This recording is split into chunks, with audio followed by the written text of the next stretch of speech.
পোনপ্ৰথমেই আজিৰ এই বৃহত্তৰ উজান বজাৰ ভাওনা শিল্পী সমাজে আয়োজন কৰা গুৰুজনাৰ দক্ষ যজ্ঞ ভাওনা পৰিৱেশন কৰা হ'ব আৰু ইয়াৰ আগতে নিষ্ঠা বৰ্মন তেওঁ উজান বজাৰৰে ছোৱালী সত্ৰীয়াত শুনিব কৰিছে তেওঁৱে এটা গুৰু বন্দনা পৰিৱেশন কৰিব।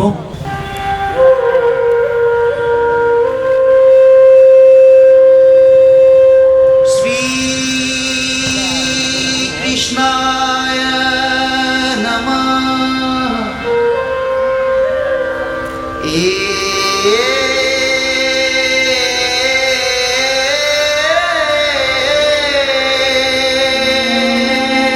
श्री कृष्णाय वासुदेवाय दैवकी नंदनाय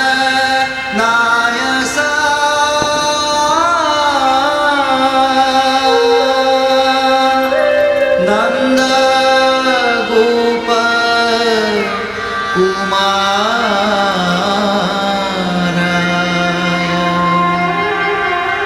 गोविंदाय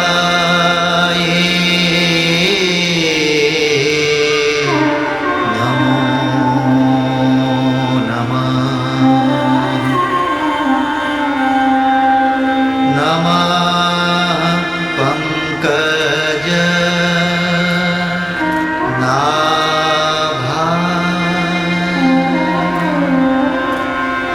नमः पंकज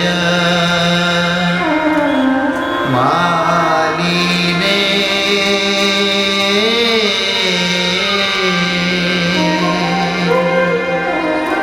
नमः पंकज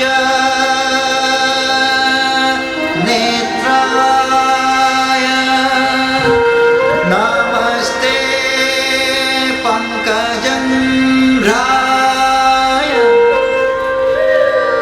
वसुदेवाय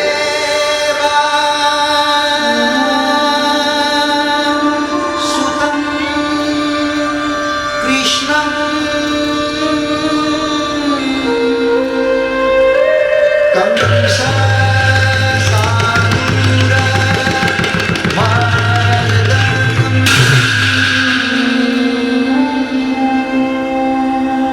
दैवकी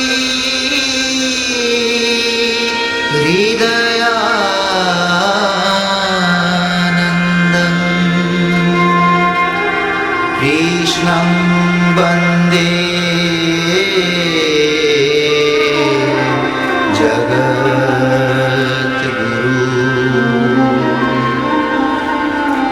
कृष्णं वन्दे जगद्गुरु कृष्णं वन्दे जगद्गुरु कृष्णं वन्दे जगद्गुरु हरे राम राम राम राम।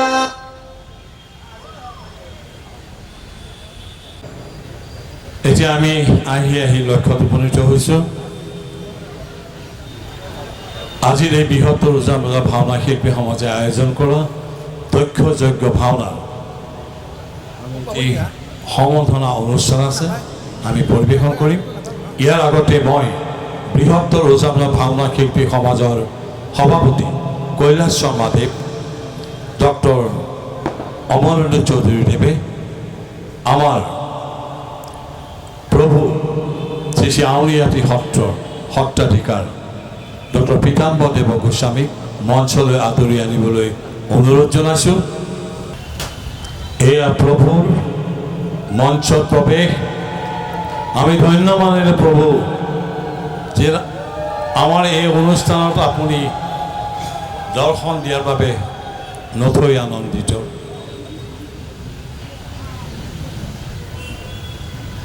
এয়া সভাপতি কৈলাশ শৰ্মাই প্ৰভু এখনি গামোচাৰে সম্বোধনা আগবঢ়ালে, এখন চেলেং চাদৰ,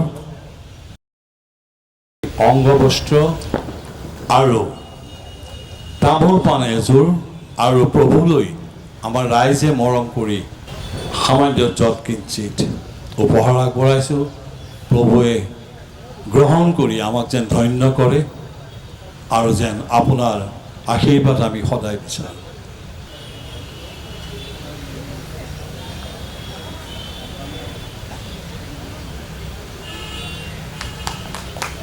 ধন্যবাদ।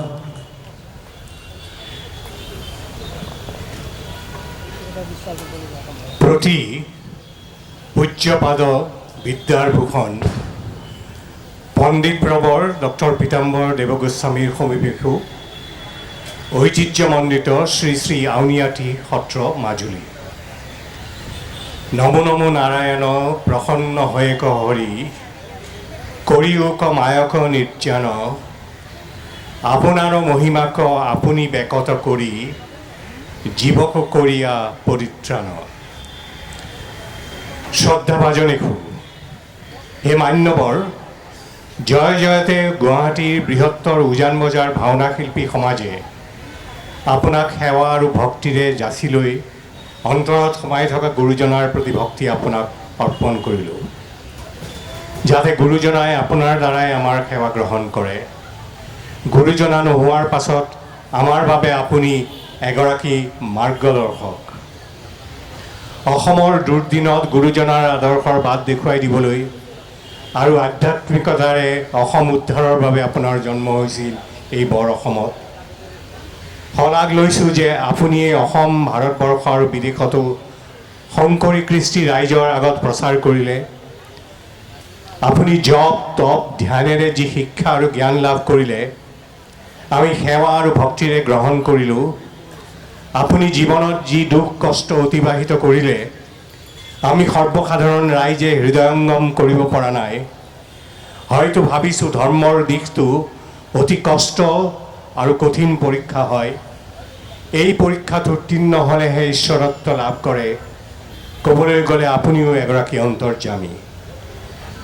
বিদেশত আপুনি ভাৰতীয় সনাতন দৰ্শন প্ৰতিষ্ঠা কৰিবলৈ সক্ষম হোৱা এগৰাকী সুনিপুণ বক্তা আৰু ধৰ্মগুৰু। আপুনি এগৰাকী উচ্চ শিক্ষিত সাংস্কৃতিক আৰু আধ্যাত্মিকতাৰ গুৰু।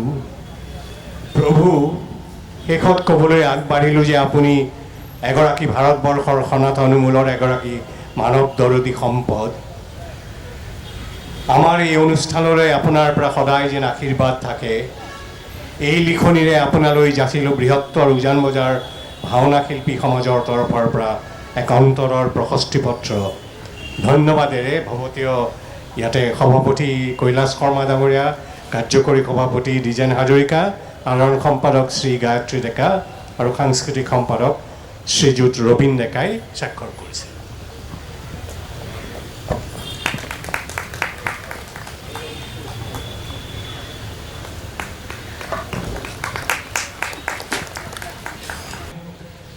প্ৰভুৰ চৰণধূলি মঞ্চত পালোঁ, সাহস বাঢ়িছে।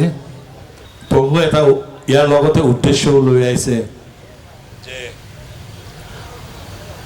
এই মঞ্চত প্ৰভু পীতাম্বৰ দেৱ গোস্বামীদেৱে অসমৰ সমাজ জীৱনত ভাওনাৰ প্ৰাসংগিকতা তাৰ ওপৰত তেখেতে কিছু বক্তব্য পৰিৱেশন কৰিব। গতিকে মই কৈলাশ শৰ্মা আৰু ডক্টৰ অমৰজ্যোতি চৌধুৰীক প্ৰেক্ষাগৃহত আসন গ্ৰহণ কৰিবৰ বাবে অনুৰোধ জনালোঁ। আৰু জনাই যদি কিবা দোষ ত্ৰুটি হৈছে ক্ষমা কৰিব। আমি এতিয়া প্ৰভু পীতাম্বৰ দেৱ গোস্বামী দেৱক আমি মঞ্চখন অৰ্পণ কৰিলোঁ। যিগৰাকী আমাৰ সকলোৰে সৰ্বনিয়ন্ত্ৰক সৰ্বশক্তিমান পুৰুষ, আমি আদিতেই সেই আদি পুৰুষ পৰম ব্ৰহ্ম শ্ৰী গোবিন্দৰ চৰণত এটি শ্লোকেৰে সৈতে প্ৰণিপাত জনাইছোঁ। তেৰাই যাতে এই অনুষ্ঠানৰ প্ৰতি কৃপাশীষ পৰীক্ষণ কৰে। জয়স্য প্ৰভা প্ৰভৱতু জগদন্দ কোটি কোটি সশেষ বসুধাদি বিভূতি ভিন্নম তদ্ব্রহ্মম নিষ্কলম অনন্তম অশেষভূতম গোবিন্দমাদি পুরুষম তমহং ভজামি। গোবিন্দমাদি পুরুষম তমহং ভজামি।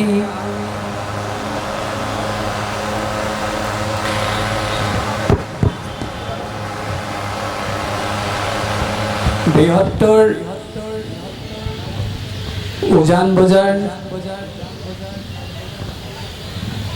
ভাওনা শিল্পী সমাজৰ সৌজন্যত যি দ্বিতীয়বাৰৰ কাৰণে এই ঐতিহ্যমণ্ডিত লতাশিল খেলপথাৰত ভাওনা অনুষ্ঠান আয়োজন কৰা হৈছে। এই অনুষ্ঠানত আজি উপস্থিত থকা আমাৰ শ্ৰদ্ধাৰ ডক্টৰ অমৰজ্যোতি চৌধুৰী ডাঙৰীয়া, এই অনুষ্ঠানৰ সভাপতি শ্ৰদ্ধাৰ কৈলাশ শৰ্মা ডাঙৰীয়া, ৰবীন ডেকা প্ৰমুখ্যে কৰ্মকৰ্তাসকল আৰু আজি ইয়াত উপস্থিত থকা গুণী জ্ঞানী প্ৰমুখ্যে সংস্কৃতিপ্ৰাণ সুধী ৰাইজ, আইসকল, আপোনালোক সকলোলৈকে পোনপ্ৰথমে আমাৰ ভক্তিভৰা শ্ৰদ্ধা আমি আগবঢ়াইছোঁ। আমি সঁচাকৈ আজি এটি পবিত্ৰ দিৱসত ইয়াত এইদৰে উপস্থিত হ'বলৈ পাই আমি নিজেই কৃতাৰ্থ মানিছোঁ। ৰবীন ডেকা প্ৰমুখ্যে বৃহত্তৰ উজান বজাৰ ভাওনা শিল্পী সমাজৰ হৈ কৰ্মকৰ্তাসকলে আমাক উত্তৰ গুৱাহাটীত আজিৰ পৰা প্ৰায় 3 মাহৰ আগতে ইয়ালৈ অহাৰ কথা জনাইছিল। আৰু আমি তেখেতসকলৰ যি সাদৰৰ নিমন্ত্ৰণ, সেই নিমন্ত্ৰণক আমি সমৰ্থন জনাই ইয়ালৈ অহাৰ কথা কৈছিলোঁ। আৰু আজি সঁচাকৈ ইয়ালৈ আহি আমি নিজেই গৌৰৱবোধ কৰিছোঁ। ক'বই লাগিব, লতাশিল খেলপথাৰখন সাংস্কৃতিকভাৱে উৰ্বৰা এখন ক্ষেত্ৰ। বিহু অনুষ্ঠানকে ধৰি বিভিন্ন সাংস্কৃতিক অনুষ্ঠান ইয়াত অনুষ্ঠিত হৈ থাকে আৰু আমি এইবিলাক দ্বাৰৰ বাৰ্তাৰ দ্বাৰে লাভ কৰোঁ। আৰু তেতিয়াই মনটো পুলকিত হৈ পৰে যে এই অঞ্চলৰ ৰাইজৰ মনবিলাক সাংস্কৃতিকভাৱে কিমান চহকী। সঁচাকৈ এই চহকী মনৰ অধিকাৰী লোকসকলৰ মাজলৈ আহিবলৈ পাই আমি সঁচাকৈ আনন্দ অনুভৱ কৰিছোঁ, কৃতাৰ্থ অনুভৱ কৰিছোঁ। পুনৰবাৰ আমি তেখেতসকললৈ আমাৰ আন্তৰিক কৃতজ্ঞতা নিবেদন কৰিছোঁ এনে এটি মহান সুযোগ দিয়াৰ বাবে।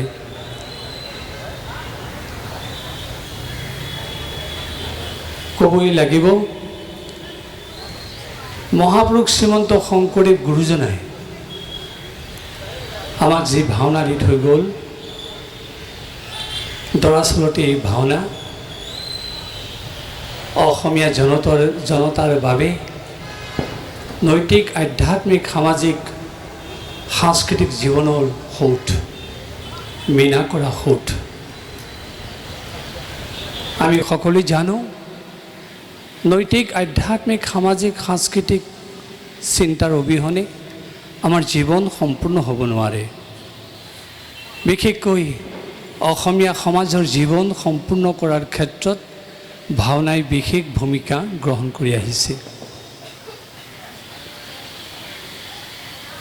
মহাপুৰুষ শ্ৰীমন্ত শংকৰদেৱ গুৰুজনে আমাক যি ভাওনা দিলে, এই ভাওনাৰ কথা আলোচনা কৰাৰ মুহূৰ্তত আমি সেই অভিনয়ৰ কথা যদি অকণমান আলোচনা কৰি লওঁ, আজি যেন বিষয়টোৰ লগত বিশেষ প্ৰাসংগিক হ'ব এই কথা আমাৰ ধাৰণা আহিছে, সেই আমি অকণমান অভিনয়ৰ কথা আলোচনা কৰিবলৈ লৈছোঁ। যিহেতু আজি বিষয়টো দিয়া হৈছে সমাজ জীৱনত ভাওনাৰ প্ৰাসংগিকতা, এই ভাওনা কেনেকৈ সৃষ্টি হ'ল। যিদিনা দেৱদৈত্য মানুহে ব্ৰহ্মাক খাটনি ধৰি ক'লে, পিতামহ আপুনি আমাক এনে এটা ক্ৰীড়নক অনুষ্ঠান দিব লাগে যিটো শ্ৰব্য দৃশ্যৰ উভয়াত্মক ৰসগ্ৰাহী অনুষ্ঠান হয়, আমি যাতে সেই অনুষ্ঠান উপভোগ কৰি ৰসপান কৰিব পাৰোঁ, শান্তি অনুভৱ কৰিব পাৰোঁ। লগে লগে ব্ৰহ্মাই তেওঁলোকৰ সেই আকুতি শুনি, সেই আহ্বান শুনি এক কৌশল ৰচনা কৰিলে, যাৰ নাম দিয়া হ'ল অভিনয়। ব্ৰহ্মাই প্ৰথমতে নাট্যবেদ ৰচনা কৰিলে অভিনয়ৰ কাৰণে। সেই নাট্যবেদ ৰচনা কৰি অভিনয়ৰ পৰিৱেশ সৃষ্টি কৰিলে। ঋগ্বেদৰ পৰা অভিনয়ৰ বিষয়বস্তু গ্ৰহণ কৰিলে, যজুৰ্বেদৰ পৰা অভিনয়ৰ কৌশল ল'লে, সামবেদৰ পৰা সংগীত ল'লে আৰু অথৰ্ববেদৰ পৰা নৱৰস ল'লে। এইদৰে অভিনয়ৰ পাতনি মেলা হ'ল। কিন্তু লগে লগে ব্ৰহ্মাই তেওঁৰ প্ৰিয় শিষ্য ভৰতমুনিক আজ্ঞা কৰিলে যে তুমি অভিনয়ৰ পূৰ্ণ মাত্ৰা প্ৰদান কৰিব লাগে। সেই কথা শুনি ভৰতমুনিয়ে নাট্যশাস্ত্ৰ লিখিলে আৰু সেই নাট্যশাস্ত্ৰ লিখাৰ লগে লগে ভাওনাৰ পূৰ্ণ মাত্ৰা তথা অভিনয়ৰ পূৰ্ণ মাত্ৰা দিবৰ কাৰণে তেওঁ প্ৰয়াস কৰিলে। অভিনয় তথা ভাওনাৰ চাৰিটা মূল স্তম্ভ বুলি কোৱা হৈছে, আংগিক, বাচিক, আহাৰ্য, সাত্ত্বিক। এই চাৰিটা লোৱা হ'ল বিষ্ণুৰ পৰা আৰু শিৱ পাৰ্বতীৰ পৰা লোৱা হ'ল নৃত্য। বিশেষকৈ তাণ্ডৱ নৃত্য এই ভাওনাটো তথা অভিনয়টো সংযোজিত কৰা হ'ল। তাৰপিছত ভৰতমুনিয়ে এই অভিনয়ৰ পৰীক্ষা কৰিবৰ কাৰণে তেওঁৰ 100 পুত্ৰক লগত লৈ আখৰা কৰি স্বৰ্গলৈ গমন কৰিলে আৰু স্বৰ্গত ইন্দ্ৰৰ বিজয়ধ্বজ অনুষ্ঠানত পোনপ্ৰথমবাৰৰ বাবে সেই অভিনয় প্ৰদৰ্শন কৰিলে আৰু সেই অভিনয়ৰ সাৰাংশ কাহিনী আছিল সমুদ্ৰ মন্থন।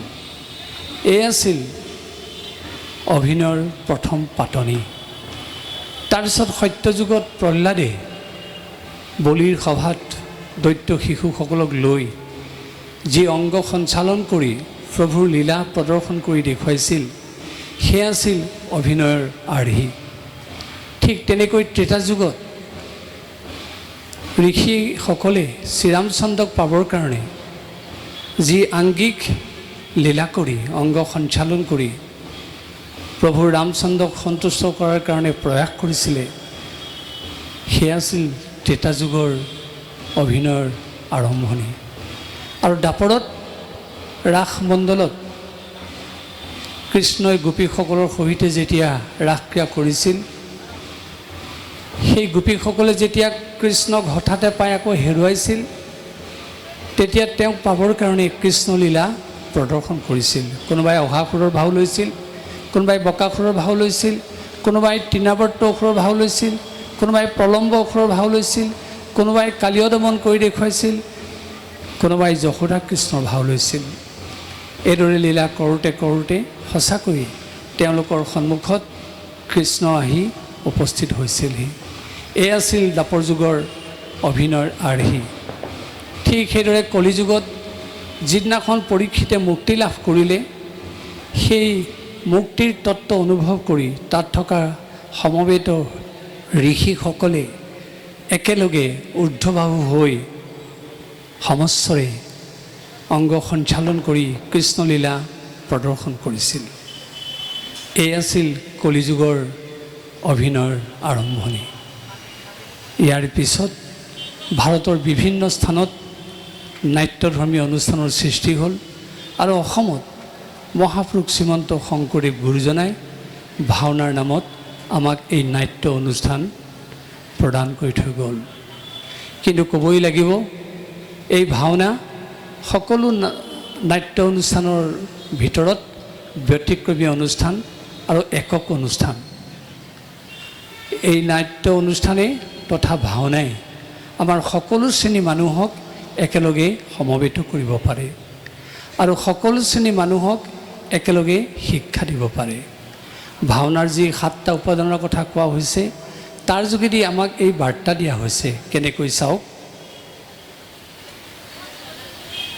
গায়ন বায়ন সভে সভা জয় কৰে, সূত্ৰ নাট্যগণে ৰসিকৰ মনোহৰে। পণ্ডিতে বুজিবে শ্লোক কৰিলা ৰচন, গীতাৰ্থ বুজিবে দ্বিজ ভগন। ব্ৰজবাসী ভাষাক বুজিবে গ্ৰামী লোক, চৌমুখা দেখিবে অজ্ঞমূঢ় লোক। শুদ্ধ বা অশুদ্ধ তথাপিতো কৃষ্ণ নাম, এই সপ্তৰস নাটকৰ অনুপাম। অৰ্থাৎ এখন নাট হ'বলৈ হ'লে 7টা উপাদান লাগিব। বিশেষকৈ ভাওনাত এই 7টা উপাদান অপৰিহাৰ্য বিষয়। গায়ন বায়ন, নাট্য চৰিত্ৰ, সূত্ৰ চৰিত্ৰ, শ্লোক, গীত, ব্ৰজাৱলী ভাষা, চৌমুখা আৰু কৃষ্ণ নাম। এই 7টা উপাদানেৰেহে প্ৰকৃতাৰ্থত অংকীয়া ভাওনা পৰিৱেশিত হ'ব পাৰে। আৰু এই 7টা উপাদানেৰে অংকীয়া ভাওনা প্ৰদৰ্শন হোৱাৰ মুহূৰ্তত আমাক এই বাৰ্তা দিয়া হৈছে যে সেই ভাওনা উপভোগ কৰিবৰ কাৰণে সকলো শ্ৰেণীৰ মানুহ একেলগে সমবেত হ'ব পাৰে, য'ত পণ্ডিতসকল বহি থাকিব পাৰে। যি কথা ভাওনাৰ সংলাপেৰে কোৱা হৈছে, গীতেৰে কোৱা হৈছে, তাক আকৌ শ্লোকেৰে কোৱা হৈছে। সেইকাৰণে পণ্ডিতসকলৰ কাৰণে সেই বিশেষ ৰস দিয়া হ'ল। আৰু গীতৰ অৰ্থ শুনিবে দ্বিজ সভ্যগণ। যি গীত শুনি ভাল পায় তেওঁলোকক দ্বিজ বুলি কোৱা হৈছে। অৰ্থাৎ যাৰ সংস্কাৰিত জীৱন আছে তেওঁলোক দ্বিজ। আৰু সেই ভাওনাৰ গীত শুনি যি তন্ময় হ'ব পাৰে তেওঁলোক দ্বিজ আখ্যাৰে আখ্যায়িত হয়, তেওঁলোক বহি থাকিব পাৰে। ঠিক সেইদৰে কোৱা হৈছে গায়ন বায়ন সভে সভা জয় কৰে। গায়ন বায়নে এনেদৰে ধেমালি বজাই ভাওনাৰ পৰিৱেশ সৃষ্টি কৰে, তাতেই সভাখন জয় কৰিব পৰা ক্ষমতা থাকে। অৰ্থাৎ ভাওনা চোৱা, অভিনয় চোৱা, নাট চোৱাৰ মানসিক পৰিৱেশ সৃষ্টি কৰি দিয়া হয়। তাৰপিছত যে গাঁৱলীয়া লোক থাকে তেওঁলোকে যাতে ভাওনাৰ সংলাপ শুনি তাত বহি থাকিব পাৰে, তেওঁলোকৰ কাৰণে দিয়া হ'ল ব্ৰজাৱলী ভাষাক বুজিবে গ্ৰামী লোক। অৰ্থাৎ ব্ৰজত কোৱা ভাষা, কৃষ্ণই কোৱা ভাষা, যিটোৰ সকলো আশ্বস্ত হ'ব পাৰে। এনে ভাষা সৃষ্টি কৰা হ'ল, গাঁৱলীয়া লোকসকলে সহজতে সেই শব্দ শুনাৰ লগে লগে হৃদয়ংগম কৰিব পাৰে। তাৰপিছত যি ভাষা বুজি পোৱা নাই তেওঁলোকৰ কাৰণে দিয়া হ'ল চৌমুখা দেখিবে অজ্ঞমূঢ় লোক। যি নিৰক্ষৰ, তাৰ কোনো সাক্ষৰ জ্ঞান নাই, সেইসকলক সেই চৌমুখা দিয়া হৈছে, চৌমুখাৰ যোগেদি যাতে তেওঁলোকে ৰসপান কৰিব পাৰে। সঁচা ভাওনাত যেতিয়া 10 মূৰৰ এজন ভাৱৰীয়া প্ৰৱেশ কৰি তাত সাক্ষৰ জ্ঞানৰ প্ৰয়োজন নাই। ল'ৰাৰ পৰা বুঢ়ালৈ সকলোৱে কৈ দিব যে সেয়া ৰাৱণ আহিছে। ৰাক্ষসৰ যদি মুখা পিন্ধি আহে সকলোৱে ক'ব যে সেয়া ৰাক্ষস চৰিত্ৰ আহিছে। যদি বান্দৰৰ বেশভূষা পিন্ধি আহে সকলোৱে ক'ব যে বান্দৰ আহিছে। এয়া হৈছে নিৰক্ষৰ সকলৰ কাৰণে দিয়া জ্ঞানৰ তত্ত্ব। আৰু শেষত কোৱা হৈছে শুদ্ধ বা অশুদ্ধ তথাপিতো কৃষ্ণ নাম। শুদ্ধই হওক অশুদ্ধই হওক, ভাওনাৰ যোগ বিয়োগ হৰণ পূৰণ কৰিলে যি উত্তৰ ওলায় এটাই উত্তৰ, কৃষ্ণ নাম। সেই কৃষ্ণ নাম শুনিবলৈ সকলো ঢপলি আহে। এইদৰে গায়ন বায়নে সভাখন জয় কৰাৰ লগে লগে নাট্য আৰু সূত্ৰ চৰিত্ৰৰ ৰসিকসকলক লগ দিয়াৰ লগে লগে পণ্ডিতসকলক দ্বিজসকলক গাঁৱলীয়া লোকসকলক নিৰক্ষৰসকলক সকলোকে এই ভাওনাৰ যোগেদি ৰস দিয়াৰ ব্যৱস্থা কৰা হৈছে। এয়াই হৈছে ভাওনাৰ যোগেদি সৃষ্টি কৰা সমন্বয়ৰ সমাজ, য'ত পণ্ডিত বহি থাকিব পাৰে, নিৰক্ষৰ বহি থাকিব পাৰে, সাক্ষৰ বহি থাকিব পাৰে, দ্বিজ বহি থাকিব পাৰে, আবালক বৃদ্ধ বনিতা সকলোৱে একেলগে ভাওনা উপভোগ কৰিব পাৰে। সেই আমি ক'ব খোজোঁ এনেই সকলো শ্ৰেণী সকলো বয়সৰ মানুহক এখন ৰভাৰ থলীতে বহুৱাৰ আদৰ্শ পৃথিৱীৰ ক'তো বিচাৰি পোৱা নাযায়। কেৱল অসমৰ ভাওনাইহে এই বাৰ্তা প্ৰদান কৰি আহিছে, য'ত আমি সকলোৱে একেলগে বহি ভাওনা তথা অভিনয় উপভোগ কৰিব পাৰোঁ।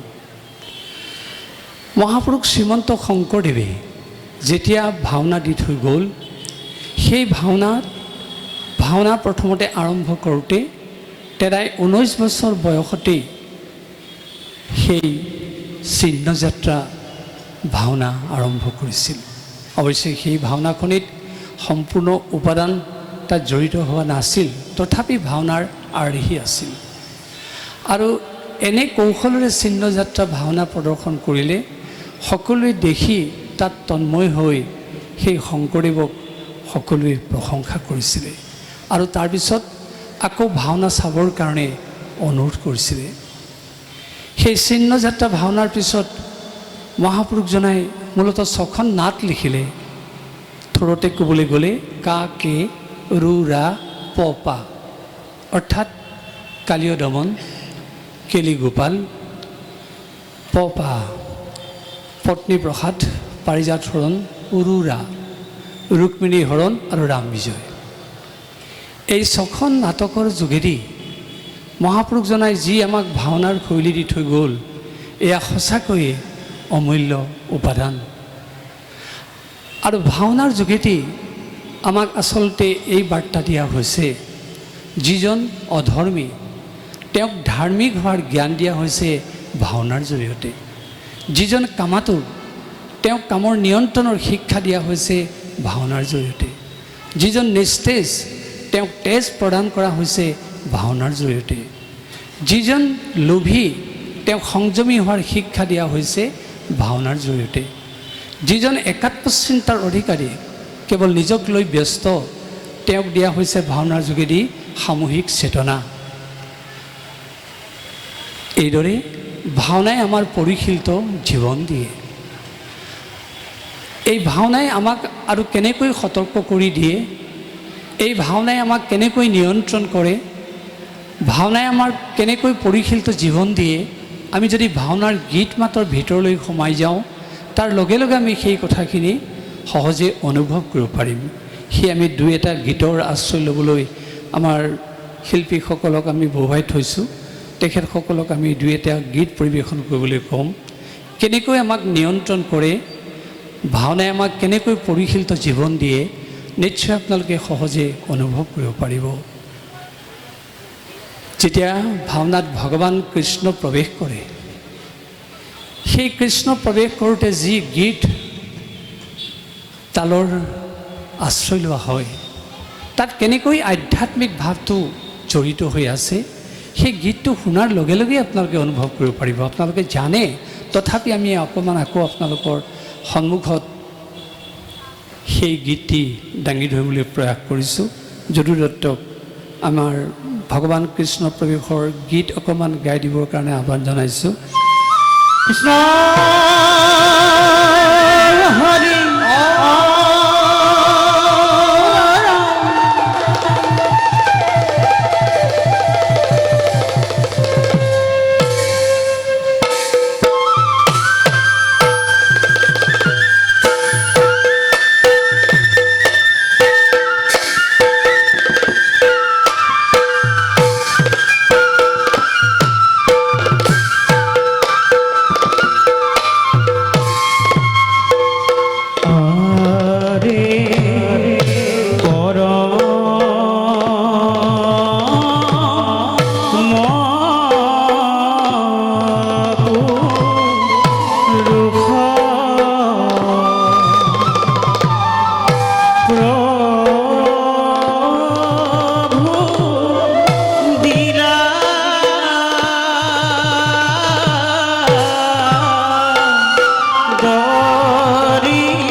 নিশ্চয় শুনি অনুভৱ কৰিছে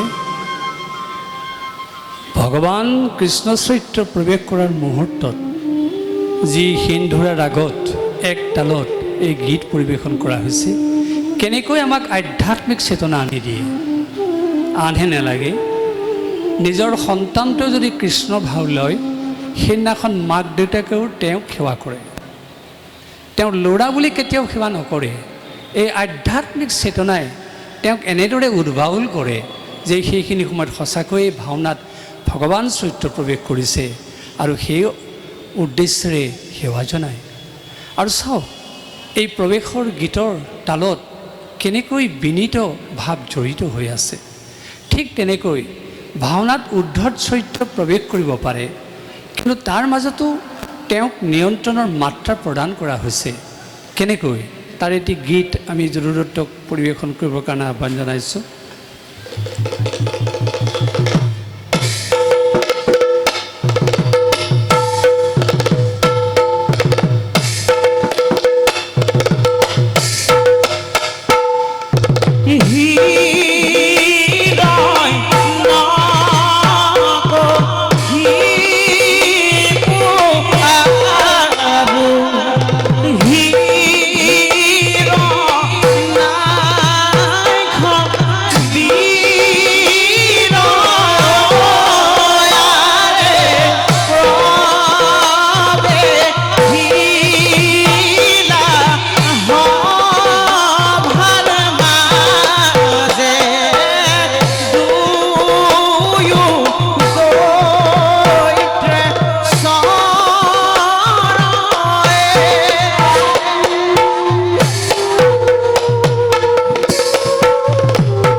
প্ৰকৃতাৰ্থত দৈত্য ওলাইছে কোনোবা অসুৰ চৰিত্ৰ ওলাইছে কিন্তু তাৰ মাজতে তেওঁক এনেদৰে খোজ দিবলৈ কোৱা হৈছে তাৰ মাজতে তেওঁ নিয়ন্ত্ৰণৰ মাত্ৰা ৰক্ষা কৰে এয়াই হৈছে ভাওনাৰ ধৰ্ম ঠিক সেইদৰে কোনোবা এজন ধৰ্মিষ্ঠ ৰজা তেওঁক প্ৰৱেশ কৰাওঁতে যি গীতৰ বোলৰ সহায় লোৱা হৈছে তাত আপোনা আপুনি সেই গাম্ভীৰ্য ভাৱৰ প্ৰকাশ কৰা হৈছে এটি ধাৰ্মিক চৰিত্ৰৰ গীতৰ কলি এটা গাবৰ কাৰণে জৰুৰতক আহ্বান জনাইছোঁ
মন কৰিছে আগত উদ্ধত চৰিত্ৰ প্ৰৱেশ কৰিছে তাতো আছে নিয়ন্ত্ৰণৰ মাত্ৰা কিন্তু ইয়াত ধাৰ্মিক চৰিত্ৰ প্ৰৱেশ কৰিছে ইয়াত দিয়া হৈছে বিশেষ নিয়ন্ত্ৰণৰ মাত্ৰা ঠিক সেইদৰে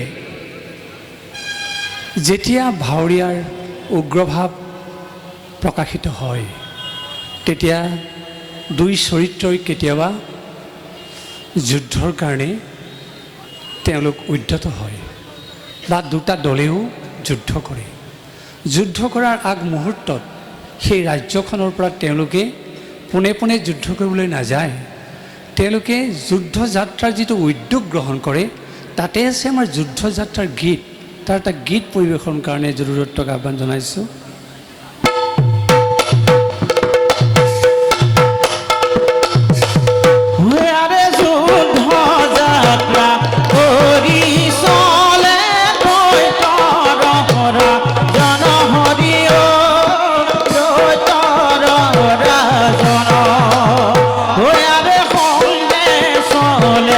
বীৰ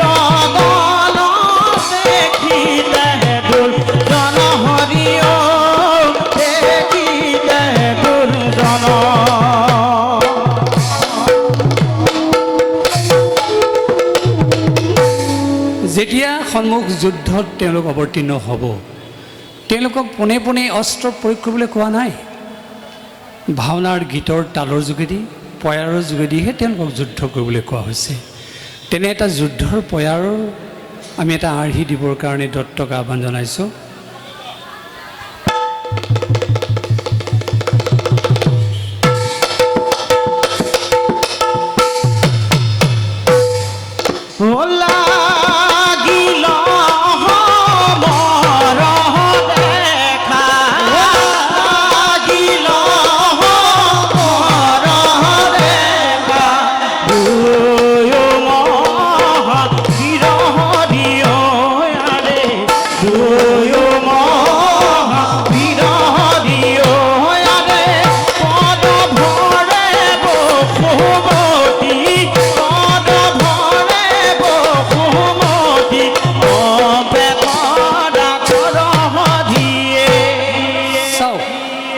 সংভাৱ প্ৰকাশ কৰিছে, ক্ৰোধ সৃষ্টি হৈছে, যুদ্ধ কৰিছে, কিন্তু তাৰ মাজতো তেওঁলোকক নিয়ন্ত্ৰণৰ শিক্ষা দিয়া হৈছে।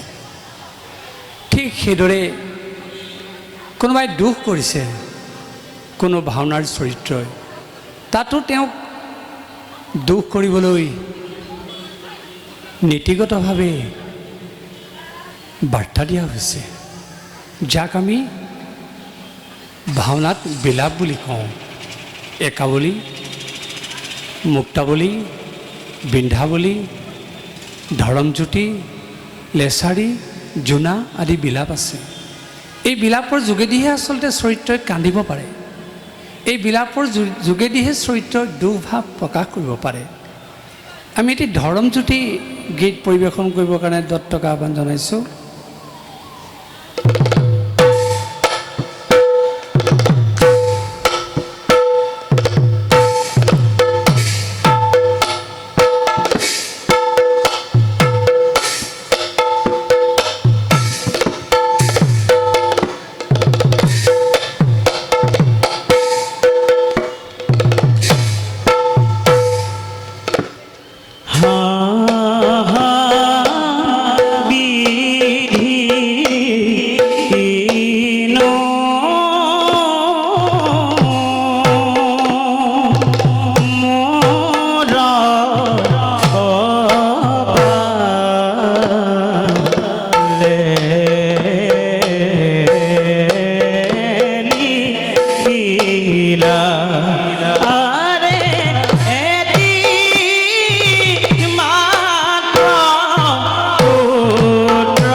চৰিত্ৰই অভাৱ অনুভৱ কৰিছে, কেতিয়াবা পুত্ৰক হেৰুৱাইছে, কেতিয়াবা কন্যাক হেৰুৱাইছে, কেতিয়াবা স্বামীক হেৰুৱাইছে, বা কেতিয়াবা স্বামীয়ে পত্নীক হেৰুৱাইছে। এই হেৰুৱাৰ বেদনা প্ৰকাশ কৰিবৰ কাৰণে এইদৰে এই ধৰমজ্যোতিৰ আশ্ৰয় লোৱা হৈছে, যাক আমি এটা বিশিষ্ট মাত্ৰা প্ৰদান কৰা বিলাপ বুলি কওঁ। তেনেকৈ একাৱলী বিলাপৰ যোগেদি কোনো এটা চৰিত্ৰৰ দুখৰ ভাৱ প্ৰকাশ কৰা হৈছে। কেনেকৈ চাওক,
দুষাখনৰ ৰক্তপান। এই ভাওনাখন খুব সিদিনাখনলৈকে আমাৰ উজনি অসমত গাঁও সমাজত বৰ জনপ্ৰিয় ভাওনা আছিল। প্ৰকৃতাৰ্থ দুষাখনৰ ৰক্তপান ভাওনাখন চাবৰ কাৰণে কোনো নাহে। সেই নিলজ্জ, সেই বিভীষিকাময় দৃশ্যটোক ধিক্কাৰ দিবৰ কাৰণেহে আহে। আৰু যেতিয়া দুষাখনে তেনেকৈ ভীমে ৰক্তপান কৰাৰ মুহূৰ্তত এই বিলাপটো গায়, তেতিয়া সকলোৰে হৃদয়বিলাক অনুকম্পিত হয়।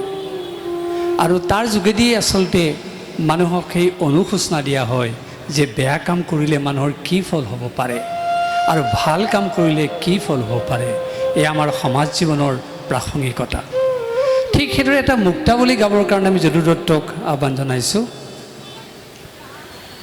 ক্ষমা কৰা মুনিবৰ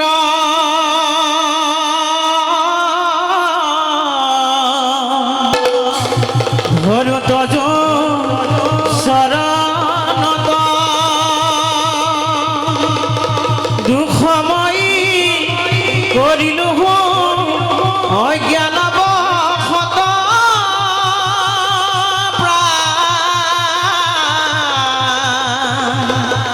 হৰি হৰি হৰিয়ে হৰি হৰি হৰিয়ে। মুক্তাৱলীত সাধাৰণতে দুটা চৰিত্ৰ লুকাই থাকে, এটা বিলাপ, আনটো স্তুতি। ভগৱন্তক যেতিয়া স্তুতি কৰে বা মনৰ দুখৰ ভাৱ প্ৰকাশ কৰে, তেতিয়া মুক্তাৱলীৰ আশ্ৰয় লোৱা হয়। ঠিক সেইদৰে ভাওনাটো শৃংগাৰ ৰসৰ প্ৰলেপ আছে। কোনো চৰিত্ৰই যেতিয়া এগৰাকী স্ত্ৰীক হৰণ কৰে, অশ্লীল ভাষাৰে শব্দ কৈ বা অশালীন ব্যৱহাৰ কৰি সেই স্ত্ৰীগৰাকীক হৰণ নকৰে, তাত যিটো শালীনতা ৰক্ষা কৰি হৰণ কৰে, তাতে আছে শৃংগাৰ ৰসৰ নিয়ন্ত্ৰণ। তাৰে এটি আমি বেলোৱাৰ আগত ৰূপক তালৰ গীত আৰু বেলোৱাৰ আগত ইগৰাকী স্ত্ৰীয়ে ভূপালীৰ আগত ইগৰাকী স্ত্ৰীয়ে ৰূপক তালত পৰিৱেশন কৰা সেই গীত দুটি একেলগে দত্তক গাবৰ কাৰণে আহ্বান জনাইছোঁ।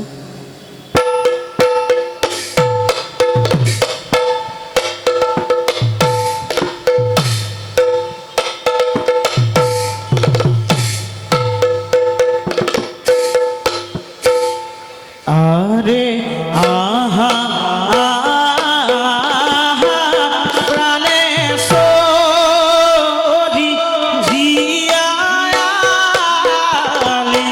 গান আৰে তোমাৰ বিহনে মোৰ নৰহে জীবন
কাম ভাৱ প্ৰকাশ কৰিছে,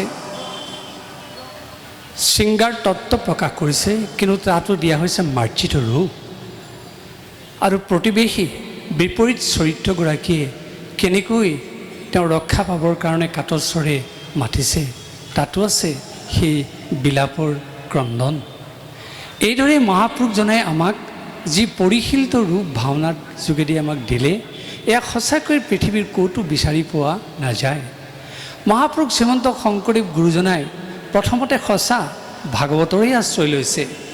পাৰিজাত হৰণ আখ্যান ভাগৱতৰ, পত্নীপ্ৰসাদ আখ্যান ভাগৱতৰ, কেলিগোপাল আখ্যান ভাগৱতৰ, কালীয় দমন আখ্যান ভাগৱতৰ, ৰুক্মিণী হৰণ আখ্যান ভাগৱতৰ, পত্নীপ্ৰসাদ আখ্যান ভাগৱতৰ মাথো ৰাম বিজয় ৰামায়ণৰ আশ্ৰিত আখ্যান। যদিও সেই ভাগৱত ৰামায়ণৰ মহাভাৰতৰ যোগেদি আমাক সেই ভাওনাৰ ৰূপ দিছে, কিন্তু তাৰ মাজতে অসমৰ সমাজ জীৱনত কেনেকৈ আমাৰ জীৱনবিলাক পৰিশীলিত কৰিব পাৰে তাৰ বাৰ্তা দিছে। আৰু এই গীতবিলাকৰ যোগেদি নিশ্চয় আপোনালোকে অনুভৱ কৰিছে যে কেনেকৈ আমি এটা নিয়ন্ত্ৰিত ৰূপ লাভ কৰিব পাৰোঁ। যদি ভাৱৰীয়াই সেই নিয়ন্ত্ৰণৰ মাজেৰে অভিনয় কৰিব পাৰে, আমাৰ নিজৰ গৃহত থাকোঁতে, আমাৰ কান্দোন আহোঁতে, আমাৰ হাঁহি আহোঁতে, আমাৰ খং আহোঁতে, আমাৰ শৃংগাৰ ভাৱ আহোঁতে আমি কিয় নিয়ন্ত্ৰণ কৰিব নোৱাৰোঁ? সেই ভাওনা কেৱল মনোৰঞ্জনৰ আহিলা নহয়, আমাৰ জীৱনৰ আহিলা। আমি যদি যথাৰ্থতে ভাওনা তেনেকৈ গ্ৰহণ কৰোঁ, আমি সকলোৱে পৰিশীলিত জীৱন লাভ কৰিম। ভাওনাত শেষত আমি যেতিয়া মুক্তিমঙ্গল ভটিমা গাওঁ, তাতো আমাৰ নিবেদন আছে। আমাৰ সত্ৰীয়া গীতত তাক আমি নিবেদনী গীত বুলি কওঁ। কিন্তু সেই নিবেদনী গীতৰ লগতে আমাৰ স্তুতি আছে। আমি কেনেকৈ স্তুতি কৰোঁ? আমি ভগৱন্তক প্ৰাৰ্থনা কৰোঁতে কেতিয়াবা শ্লোকেৰে উদাত্ত স্বৰেৰে প্ৰাৰ্থনা কৰিব পাৰোঁ, কিন্তু ভাওনাৰ চৰিত্ৰৰ যোগেদি আমাক সেই বিনীতভাৱে স্তুতি কৰিবলৈ কোৱা হৈছে।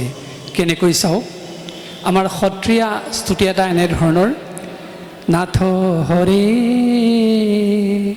দেহি মে শ্ৰী চৰণে শৰণং।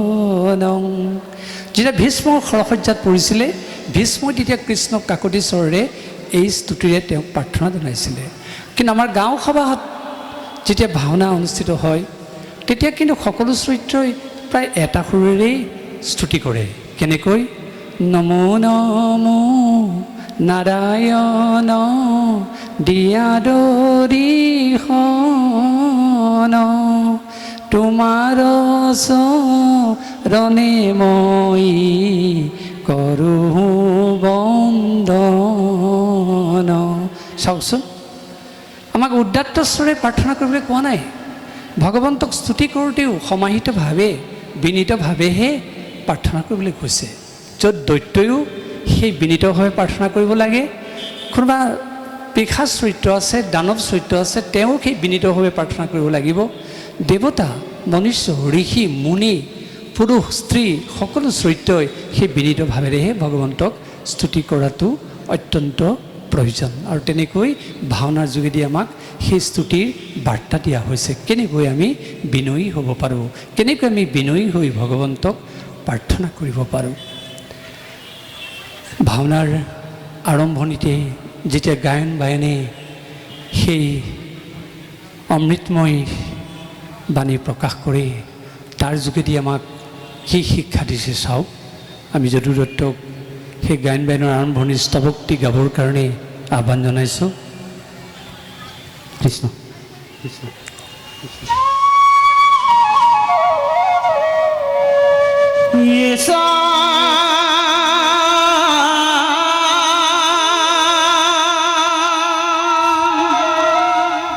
শ্রীমদ যশোদাসুত পদকমলে নাস্তি ভক্তি নারায়ণ ইয়েসা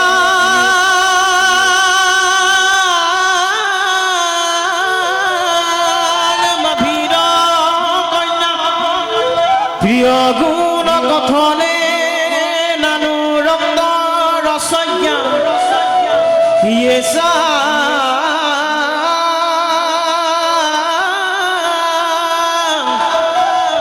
শ্রীকৃষ্ণ লীলা ললিতা গুণ কথনে সদরু নৈকু করুণু ইয়ে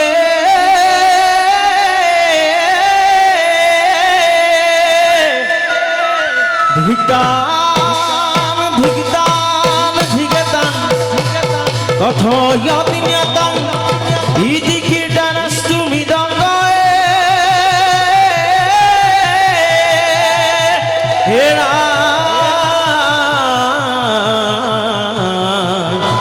রাম